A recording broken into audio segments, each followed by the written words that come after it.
दोस्तों अज जुम्मे का दिन आ, मेरी पानी की वारी आ तो मैं जा रहा मरब्बे नूं। तो अज तुहानूं दिन दिखाने आ साड़ा दिन किदां गुजरदा, की रूटीन हुंदी साढ़े कम्मकार दी, घर दी, मरब्बे दी सारी। तो चलते हैं अज दी वीडियो की तरफ, तो नाल मेरे नाल रहियो। घरों असीं निकल पे हैं जी, मरब्बे की तरफ जा रहे हैं।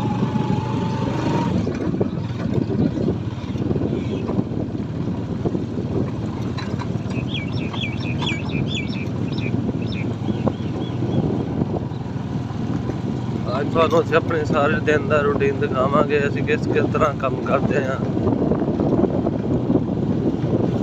ਨਾਲੇ ਪੱਠੇ ਵੱਢਣੇ ਆ, ਨਾਲੇ ਜਾਨਵਰਾਂ ਦਾ ਚਾਰਾ ਕਾਸ਼ ਕੀਤਾ ਸੀ ਉਹਨੂੰ ਪਾਣੀ ਲਾਣਾ, ਨਾਲੇ ਗੰਦਮ ਨੂੰ ਪਾਣੀ ਲਗਾਉਣਾ ਵਾ। ਇੱਕ ਦੋਸਤ ਮੇਰੇ ਅੱਗੇ ਅੱਗੇ ਜਾ ਰਿਹਾ ਰੇੜੀ ਲੈ ਕੇ, ਤੁਸੀਂ ਇਹਦਾ ਜੁਗਾੜ ਦੇਖੋ। ਇਹਨੇ ਮੋਟਰਸਾਈਕਲ ਦੇ ਮਗਰ ਆ ਪਾਈ ਆ ਢੱਗੇ ਵਾਲੀ ਰੇੜੀ, ਉੱਪਰ ਇਹਨਾਂ ਰੱਖਿਆ ਗੋਬਰ। तो बड़ी स्पीड ना जवान जा रहा, देखो देखो ये काम। इन्हें मोटरसाइकिल के मगर रेहड़ी पाई हुई है। वाह सर, आ जाओ आ जाओ।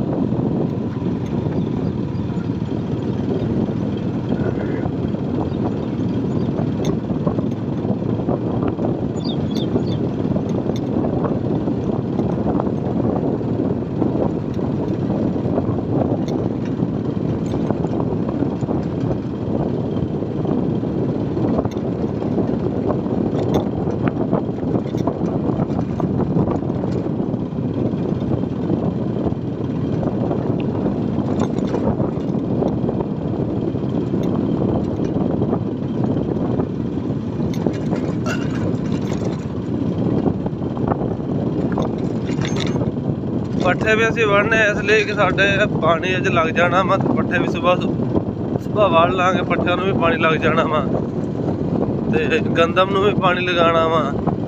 बाकी थोड़े जे पट्ठे काश कीते होए आ चरी वगैरह दे, उन्हां नूं भी पानी लगाना वा, गर्मियां दे चारे वास्ते जानवरां लई। फाइनली असीं मरब्बे पहुंच चले हैं जी।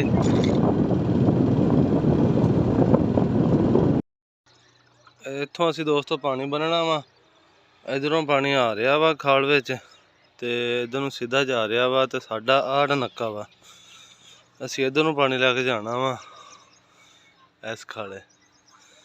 ते आ तुसीं जिहड़ा देख रहे हैं ड्रम, इहदे थल्ले मोटर ढकी हुई आ बिजली वाली टरपैन। साडे इत्थे लगियां होईयां ज़्यादा बिजली वाली टरपैनां। ते आ देखो वो ट्रांसफार्म पिया वा, ये 40 हार्स पावर की मोटर है जी, तो 50 का ट्रांसफार्म है इस ट्यूबल उत्ते लगा होया। आ देखो, तो आ देखो सूरज निकल रहा वाले, सुबह का टाइम आ, दरख्तों के पिछों दी आ देखो। तो बहुत ही हसीन मंजर है माशाल्लाह, सुबह सुबह का टाइम आ। थानू किस दिन दिखावांगे ट्यूबल की मुकम्मल वीडियो भी ना, ट्यूबल का पानी किन्ना का। तकरीबन साढ़े इत्थे पानी की गहराई है 350 फुट।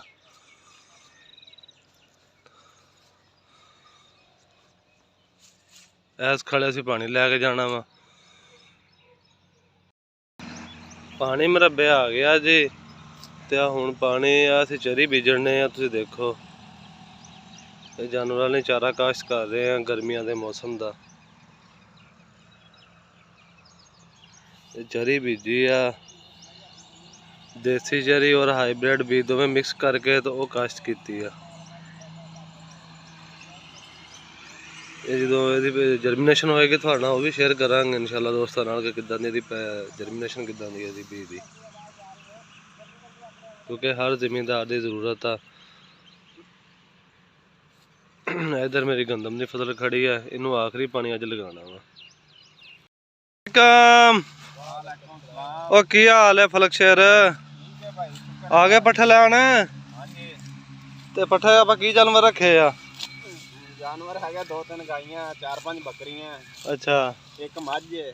ਅੱਛਾ ਅੱਛਾ, ਸਹੀ ਸਹੀ। ਤੇ ਤੁਸੀਂ ਭਾਈ ਤੁਸੀਂ ਕਾਹਦੇ ਲਈ ਪੱਠੇ ਵੱਢਣ ਆਏ ਜੀ? ਅਸੀਂ ਭਾਈ ਬੱਕਰੀਆਂ ਦੁੱਧ ਲੈਣਾ। ਕੀ ਨਾਂ ਆਪਣਾ? ਅਰਸ਼ਦ ਅਲੀ।